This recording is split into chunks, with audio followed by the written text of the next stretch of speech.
National Weather Service in Melbourne has issued a severe thunderstorm warning for East Central Lake County in East Central Florida until 4:30 p.m. Eastern Daylight Time.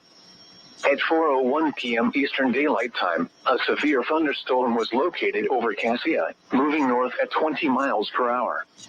Hazard, 60 miles per hour wind gusts and quarter-size hail. Source, radar indicated. Impact, hail damage to vehicles is expected. Expect wind damage to roofs, siding, and trees. Locations impacted include Paisley, Cassia, DeBary, Forest Hills, and Fullerville. For your protection, move to an interior room on the lowest floor of a building. Torrential rainfall is occurring with this storm, and may lead to flash flooding. Do not drive your vehicle through flooded roadways.